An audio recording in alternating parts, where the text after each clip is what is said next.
découvrir à travers la différence. Tu sais, on est dans deux champs de conscience, je le dis souvent. On est dans notre système de survie, notre système de dépendance qui s'est mis à place dès notre conception, là. Et lui, il n'est pas capable d'observer comme l'amour observé. Hein? Quand on est dans l'amour, je te dirais que, tu sais, on parle de différence, hein, mais la différence, c'est drôle, j'ai le goût de la partir là, la différence, Vas-y. Ah oui. parce qu'ils ne pensent pas de la même façon, ces deux structures-là. Mhm. La première structure, la structure de survie, elle va tout de suite voir qu'est-ce qui se passe alentour, même si elle n'est pas concernée. Et elle va sentir ça comme une menace. Que si ma mère a vécu une situation avec mon père, supposons, puis, tu sais, de dire, ben, c'est un bon à rien, je le mets dehors. Ce mécanisme-là, si tu es un homme ou une femme, tu sais, il va le prendre différemment. Tu vas dire, oh, ben, il faut que je fasse attention, hein, parce que moi, si je ne suis pas aux attentes de ma mère, ça se peut qu'elle me quitte. Et lui, il prend ça comme ça. Fait que, tu sais, il va développer un niveau de la survie, de vouloir remplir les attentes C'est des des autres. mécanismes, hein? C'est comme des mécanismes C'est des d'autodéfense, mécanismes de du coup. survie à ce moment-là. Et là, à ce moment-là, ça ne l'engage pas du tout que je vais aller dans le respect de moi-même, que, que je vais être dans la bonne énergie. L'amour de soi, elle ne fait pas ça, elle observe. Elle est consciente de qui elle est, de sa valeur. Elle observe pour agir de façon juste et adéquate pour elle-même avant toute chose, par amour pour elle-même. Donc, elle ne le prendra pas personnel. Tu sais, quand on dit, hein, on ne prenait pas les choses personnelles, c'est l'ego qui va le prendre personnel.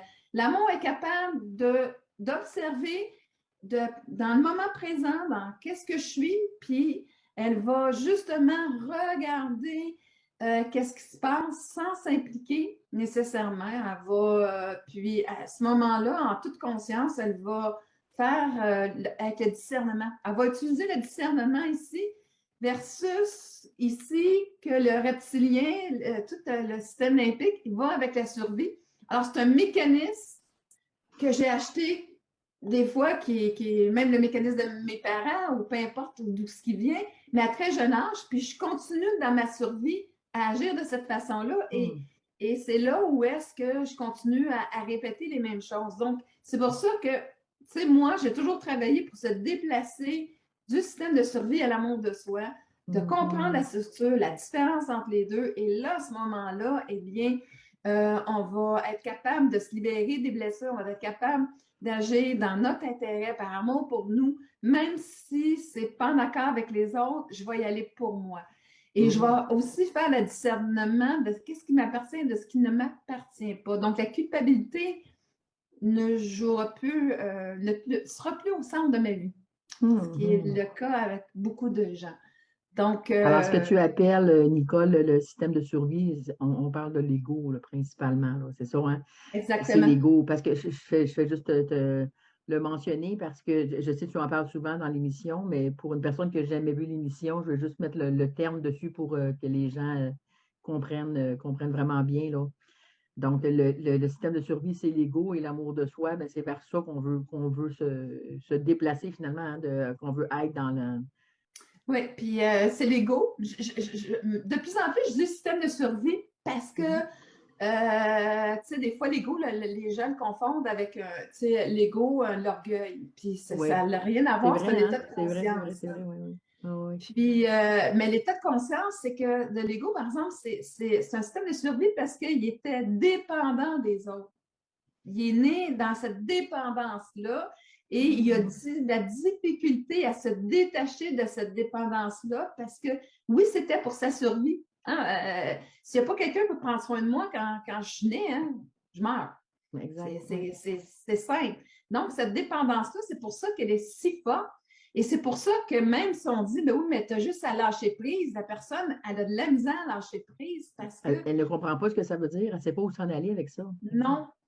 Puis elle ne Ouais. comprend pas qu'il faut qu'elle aille à l'intérieur d'elle pour dire, regarde, cette subtilité-là, c'est là où est-ce que je vais apprendre à agir.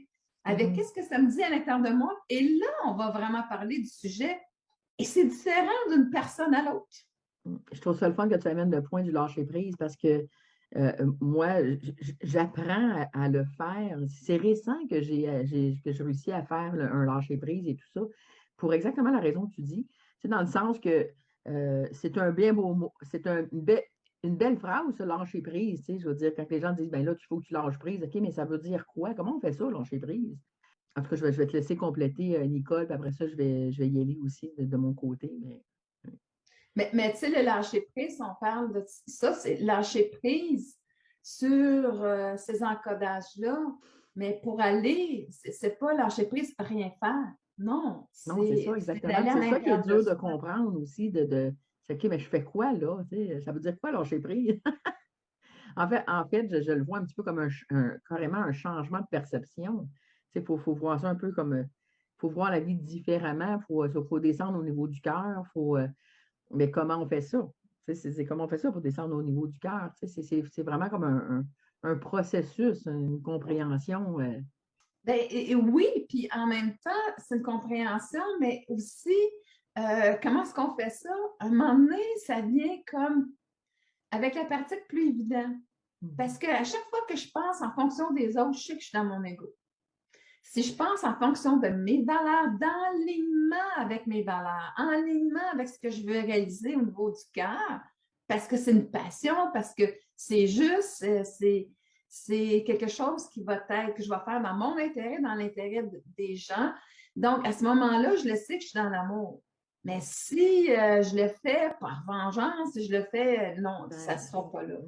mais je pense qu'il y a Mais une autre chose aussi, Nicole, que les gens confondent peut-être avec le lâcher-prise, c'est que quand on dit qu'il faut penser à soi avant tout, il faut s'aimer avant tout, euh, moi, ce que j'ai remarqué chez certaines personnes, c'est que des fois, ça vient c'est inconscient, là, j'imagine, là, mais on dirait que une personne, des fois, devient justement égoïste, tu sais, dans le sens que là, elle pense juste à elle, puis elle pense plus aux autres du tout. Je ne sais pas si tu comprends ce que je veux dire, c'est qu'il faut trouver un équilibre entre s'aimer soi-même, mais pas devenir égoïste envers les autres.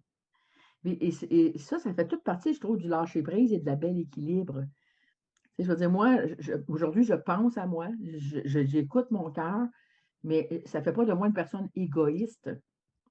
Alors qu'il y a des gens, des fois, qui tombent dans l'autre extrême, qui deviennent comme égocentriques, comme on disait au début, que l'ego souvent est perçu comme de l'égocentrisme. ben, en fait, c'est que l'ego va de se dire, lui, va juste se considérer, va être au centre, OK, de sa vie. Exact. OK? C'est comme un enfant qui pense juste à lui, d'accord? Mm. Ça, c'est vraiment le terme égoïste au niveau de l'ego. Mm. C'est drôle parce qu'on parle de la différence. Mais tu sais, c'est drôle, on parle de la différence de ces deux énergies-là, finalement, mais en tout cas, Oui, oui, non, ça mais tombe comme ça, mais je trouve ça ça va intéressant comment aussi. est-ce qu'on parle l'émission, oui. Oui. Oui, la différence, elle est là. C'est que quelqu'un qui est égoïste, c'est qu'il pense juste à son besoin. L'amour de soi va être égoïste aussi, mais dans un sens où est-ce qu'elle va faire le choix final dans son intérêt, dans ses valeurs, dans l'alignement avec l'amour de soi. Donc, elle, c'est qu'elle a considéré l'autre, elle a considéré la situation, mais le choix qu'elle va faire ensuite, ça va être un choix d'amour pour elle-même. Donc, à quelque part, je ne sais pas, moi, tu sais, je veux dire, je peux dire à un moment donné, bon, je t'entends, tu as besoin, mon enfant a besoin de l'argent. L'amour de soi va considérer.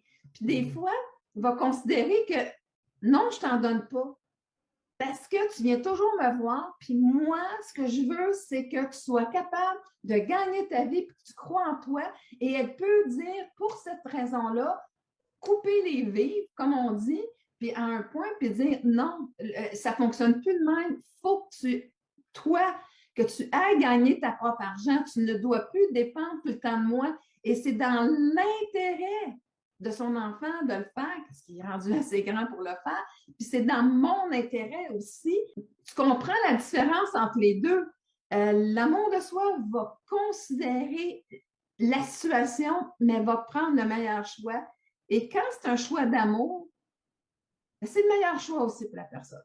On ne peut pas vibrer deux choses en même temps. Donc, si c'est vraiment un choix d'amour, ça veut dire que c'est mon bon choix pour moi et c'est le bon choix pour l'autre dans son évolution. Sinon, on reste à la même place. Tandis qu'égoïste, c'est que je reste comme un enfant qui est au centre de l'attention puis qui pense que l'autre est en redevance. Quelqu'un qui est égoïste, c'est qu'il y a beaucoup la question de redevance face à l'adulte, face à la vie même. Et là, à ce moment-là, ben là, on est dans tout lui l'ego. est dû, là. C'est comme si tout lui était dû. Oui. Exactement.